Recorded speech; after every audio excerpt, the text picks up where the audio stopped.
So hello and welcome to another segment of Elder Abuse Awareness Virtual Coalition. My name is Elisa Gwilliam, and today I have the pleasure to be speaking to the Director of the Orange County Office of the Aging, Anne-Marie Maglione, and Professor of Psychology and Director of the Center of Aging and Disability Policy at Mount St. Mary's College, Dr. Larry Force. So welcome. Well, thank you. You know, this has become a habit now. Yeah. You know, getting together on a weekly basis and, you know, having this exchange. So we were talking about, you know, what's the message today? And so I'm going to ask Anne-Marie, you know, to take the lead in framing it out, because part of it's going to be about the current landscape of concerns when it comes to scams. And the other part of it is we're going to talk about something more, you know, a little bit deeper about, you know, the metaphysical abuse, the abuse of the person, you know, as we lead up to next week. So Anne-Marie, please. Thank you. And I'm so pleased to be here. And, you know, this all started from a pandemic and a need to reach out and help people. And it has grown so much, and it's become such a needed venue that we are doing seasons. So this is season 1. Today is our last day of season 1, and we have got so many wonderful topics, really, really great speakers lined up for season 2 that I think you're all going to love it. But I wanted to talk today about just the scams that are out there. And you know, there's two different things. There's families that abuse older adults, and there's all different types of abuse. There's financial, emotional, psychological, physical, sexual, and there's self-neglect. And we have to identify and really look at all of them and be aware of all of them. And some of them, you know, the physical, the psychological, the financial, a lot of that is done with a family member, which is very difficult because older adults don't want their loved ones to get in trouble. They don't want to be victims of abuse, but they don't want their their relatives to be, you know, prosecuted or arrested. They just want the abuse and the scam to go away.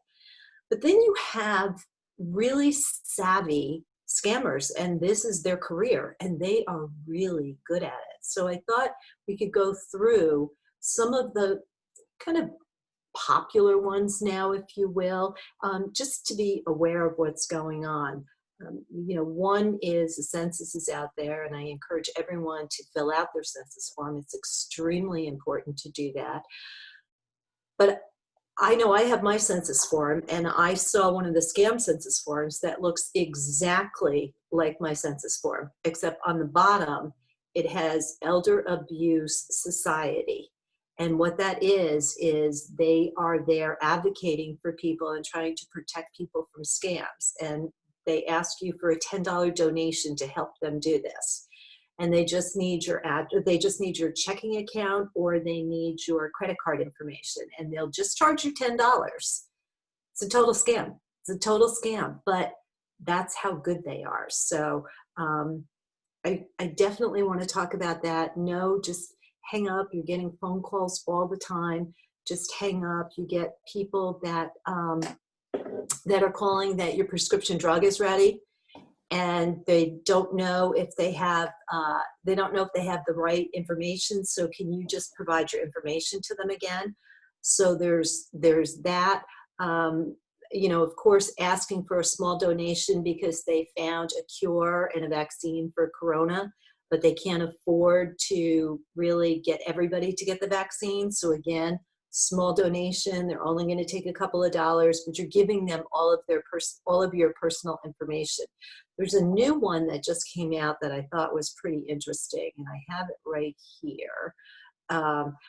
You know, which I guess it's not new, but it's been ramping up, is funeral and cemetery scams. So, you know, during coronavirus, I think you can only have 10 people at a funeral. And so some people aren't even having funerals, but they have the notices in the paper. And then people are calling up saying, hey, I'm so sorry. I didn't realize that your husband died. That's really terrible. He died of corona, or he died of, whatever issue he died of. And he said, I hate to do this, but your husband owes me $22,000. So how are we going to handle this? I don't want to get you in trouble. I don't know what he used the money for if you don't know about this. I'm assuming you do, but what are we going to do? We're going to, you want to give me your credit card? Do you want to start making payments to me? Do you want to? There's no bounds to how low people will go. So again, if you're not sure, hang up the phone, tell a family member, or call New York Connects, which is 845-615-3710. If you think you're a victim of abuse, call, or if you know somebody, a neighbor that you think something funny is going on, give Adult Protective Services a call, 845-291-2800. Can be anonymous. Err on the side of caution. Best case scenario, it's nothing. Worst case, we know about it and we'll deal with it. So those are kind of some of the things that I want to talk about today. Funny you mentioned this. I don't know, 2 days ago, I get a call from a credit card company, a credit card that I have. And they asked me if I'm me. And what I learned a long time ago is never to say yes, because what could be going on is they could be recording your voice and then using that as access for setting up other accounts. Right. So I just paused, and then they asked me if it was me to press 1, and I did. And then they said that in order to verify that it's me, they wanted the last 4 numbers of my Social Security card. Mm-hmm. I hung up, Mm-hmm. because even though it looked legit, because I remember, and I think the reason I'm so sensitive to this is based upon, a mistake. 7, 8 years ago, I get an Amtrak MasterCard because I like Amtrak, and instead of, getting points for planes, you can use it for other things, but you get points for, the use of Amtrak. So I'm sitting in this public forum, and the county executive from Dutchess County is up to speak. And it's a forum on addictions and recovery. So I wanted to hear what he had to say. It was like a fundraiser. And all of a sudden, I get this message that they needed to reconfigure. I just had the credit card maybe a week. They needed to reconfigure some of the information. So I really wanted that card. I really like it. So I excused myself from when the county executive was coming up, ran out to the lobby of the hotel, got on the phone, and they asked me information because I wanted to get it done quickly so I could get back and hear them. And they asked me everything. They asked me the number of the card, my full Social Security number, my date of birth, the security code on the card. And I'm thinking, I want to go back and hear this, and I want to keep this card. So I just, gave them everything they wanted. Finished it, sat down, and it hit me. What if it wasn't them? Right. I mean, I gave them everything but a retina scan and a thumbprint, and the fact is I gave them everything. Right.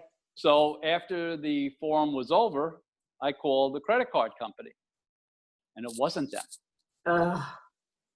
So now what happens? That new card I really like, I want to use, stuff like that, that's canceled. Right. What happens? Now I need to take out an overarching security alert for my credit, right, at a cost. Because they have everything. Except my retina scan and thumbprint, cool. but they were so good at it. Yeah. And that was the interesting thing. Bravo. They were so professional in presenting themselves as being legitimate. And that is the thing. They are absolutely pros at this.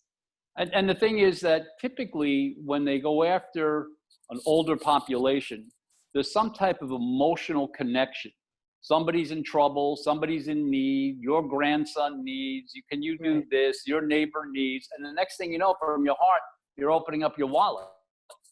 So what happens I think the takeaway message from all of our discussions, and you referenced this as the last, video cast, in one essence, it is. It's the last of this series because next week, it's really the bridge.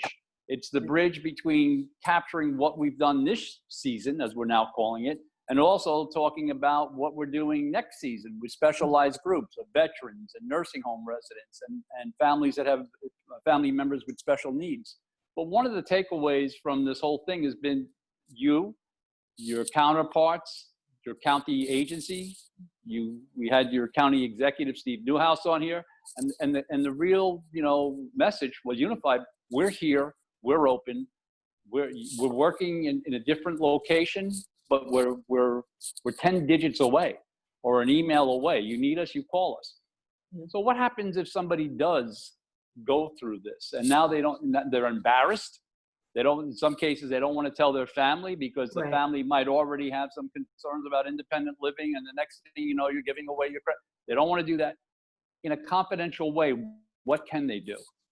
And that's a really good point. There's been people that have been scammed at $5,000-$10,000, if not more, and they realize that I'm okay eating that because if I tell my family about it, the first thing they're going to say is, "Wow, you can't live alone anymore. I got to watch out for you. You're going to have to move in with me. We're going to have to find a safer place for you to live." People don't want to give up their independence, so they're willing not to say anything. And the scammers are aware of that. But what you do is you give us a call at New York Connects, 845-615-3710. That's our single point of entry. And we'll talk to you. We'll get adult protective services involved. They'll do an investigation. If it's a financial thing, we get the district attorney involved. More than likely your family is going to have to know about it, especially if it's a large amount of money. But the reality is we're going to turn the table and say, listen, okay, mom made a mistake, but look at what she's doing now. And she's learned and she's not going to handle this. She's not going to do this anymore.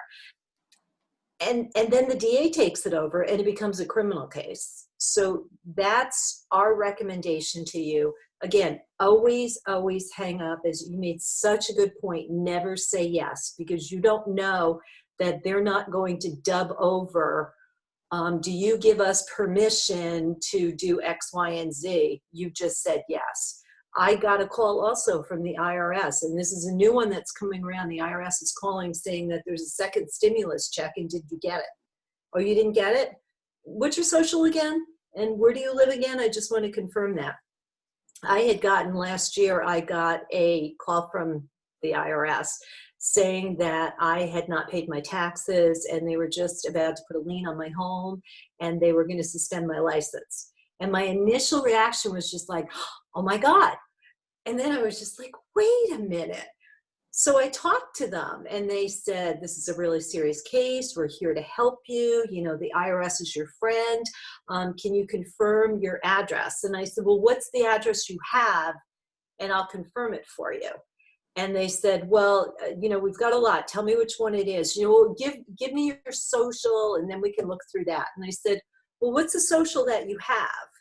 And they ended up hanging up because I would not give them any information. Now, that's not a great way to do it. Just hang up, but call us. We will help you. We have police. We have the district attorneys, the sheriff's office, adult protective services. We will help you. Consumer affairs is here. So if somebody's knocking on your door and says, you know what, I have half a truckload of extra pavement and I'm going to pave your whole driveway for $500 cash today because I overspent some at a neighbor's house and they've actually paid for this and I'm giving you a deep discount. Call us. We'll get you in touch with Consumer Affairs. More than likely, we're going to say these guys are scammers, stay away. Or you know what? Tell them that you're going to do it and you've got to find the money and we'll get the cops over there. So then we can actually catch these guys in the act. Awareness and education is the only thing that's going to eradicate that. And I think this is why this forum that we do is so important. And when we're talking about season 2, I think one of the things we're going to do either next week or the week after is we get a lot of questions and answers, a lot of Q&A from people. So we're going to put some of those questions out there and answer them for you so that people, it's going to, if there's one person that's asking the question, there may be other people that need that answer too. So we're going to do that also. And I think, what you just outlined, you're at the top of your game. You were prepared, you were ready, you were aware as you were asking them questions. I have a friend that has a strategy, which is a great strategy. When those calls come in, what he does is he doesn't hang up, but he starts talking in a very, happy voice about he's so glad that they've called because he's been waiting for them. Okay, so he turns it on them.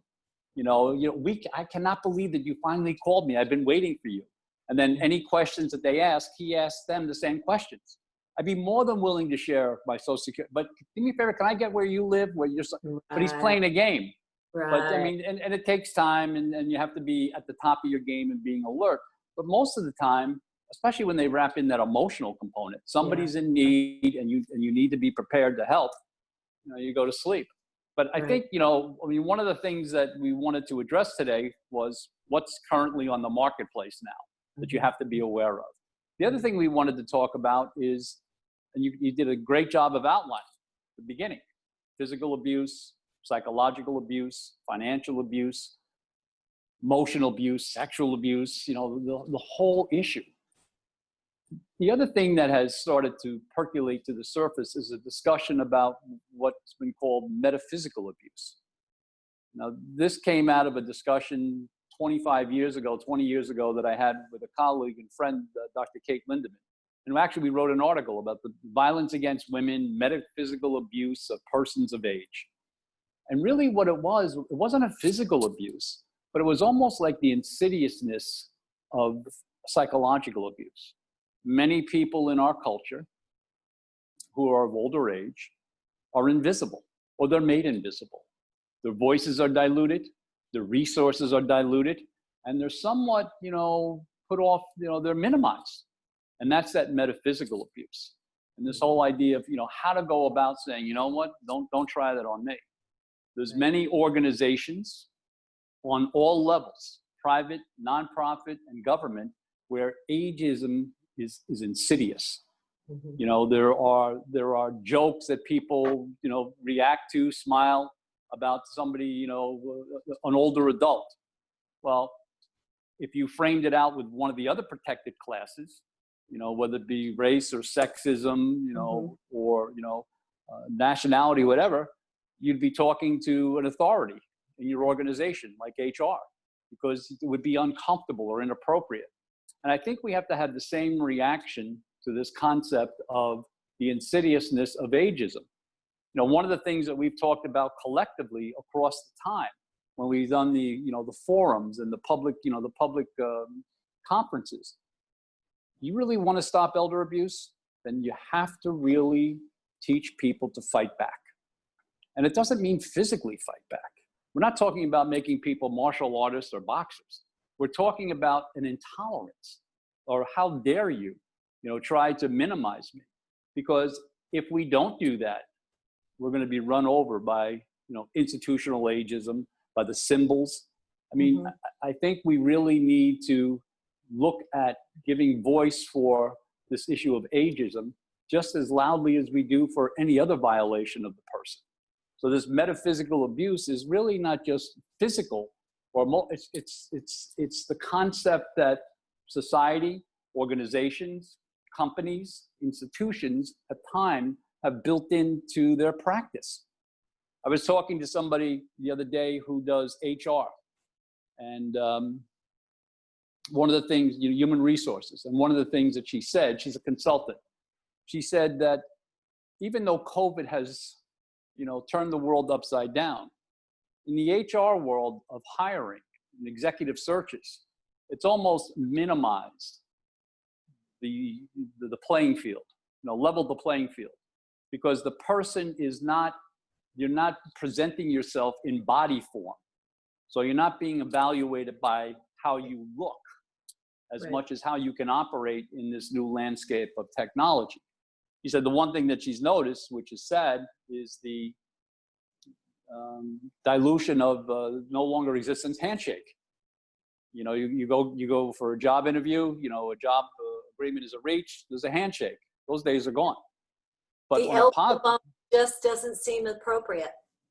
it really doesn't see, you know what, there's something about that elbow bump. I know. Okay, in a corporate setting, it just there's some type, you're just not sure. But the thing is that she feels as though that by operating the way that we're now operating, and the reason we're operating like this is we had all this content knowledge and we wanted to get it out. And COVID-19 helped us figure out how to get it out. And you've seen, you know, the responses we've had locally and statewide as a result of your connections and your presence, and now nationally. You know, and the fact is we know that so much so that, you know, what we thought was going to be 10 episodes, you know, 10 video casts is now morphing into the next season. Yeah. So I think, you know, what we were hoping to do today, we've accomplished. Yes. And I think at this point, I'd like to give it back to Alyssa so she can get the contact information from you to be able to be shared. Yeah, One other thing, please. We need to stop for a second. We started in a conversation, and 12 days later, we lit up this forum. Yeah. And I think, you know, we need to do the virtual bow to Alyssa Jill Williams and her team, because from the point of phone call to the point of let's go, 12 days. Yeah. And it wasn't just a video cast, it's the social media, it's our website, it's everything. And maybe Alyssa, as you're engaging with Emery, maybe you can even talk about, you know, how people can get access to all those other things that you and your team have created. So thank you. Absolutely. Yeah, we have a great group here. We're really happy to bring you message and to let people know what's going on. And you guys have done an excellent job delivering that, being timely, and being involved in the community on multiple levels. No, thank you. Thank you. Thank you. You know, when we talk about when we started this 11 weeks ago, which is amazing that we have morphed into this in such a short time, and it really speaks to everybody's expertise, and Elisa just guiding us along the way. You've been incredible. You know, we wanted to address and bring a light to this dirty subject that nobody wants to talk about. You want to brush it under the rug, and we wanted to educate and bring it out in the open. But I think along the way we've learned things too. So Larry, you were very, very brought up something really important. I think we have to empower older adults. Do not let this happen to you. Do not roll over and let this happen to you. You know, we're talking to caregivers and neighbors and children of parents, and we're showing them, you know, look for the signs so that you can help them. But you know what? We're going to help the older adult help themselves. So it's going to make everybody healthier. And you're right, this ageism is the last acceptable ism, which is not acceptable, and we have to teach people that it's not acceptable, including the older adult, that it's not acceptable. The kind of standing joke about COVID is, you know, it's really targeting the older population, and well, you know, it's the fastest growing population and that's how we're going to weed them out. That's horrendous to say that. If you said that to any other group, no one would sit back and take that. So this is what this is doing. We're going to empower people so that they all have a voice. So, and I'm so proud to be with you guys to do that. Always call our New York Connects, which is our single point of entry at our Office for the Aging, 845-615-3710. If you want to call or you suspect some sort of abuse or fraud, Adult Protective Service, it can be anonymous, 845-291-2800. Wonderful. Thank you. And right back at you, Anne-Marie. You know, I've said this publicly. Amazing. I've said this publicly, privately, in a lot of different forums. You're a standout in the role that you have, not only in the county, but statewide and nationally. So, Well, thank you. a bow. Yeah, and there's nothing to be embarrassed about when someone does contact you. We've all been contacted. Yeah. Right. And, Right. you know, and they're getting better and better. I can't believe some of the wording and logos and images and formats that are out there. But Yeah. we need each other, because without bringing knowledge to it, no one's going to know what to look for. Absolutely. So, well, thank you guys very much for today, and thank you for joining us. You've been listening to the Elder Abuse Awareness Virtual Coalition, and if you want to hear this program again, share it, or even leave a comment, you can do so by logging on to our website, www.elderabuseawarenessvirtualcoalition.com. And join us next week as we celebrate National Day of Elder Abuse Awareness. Thank you, guys. Thank you. Thank you. Thank you.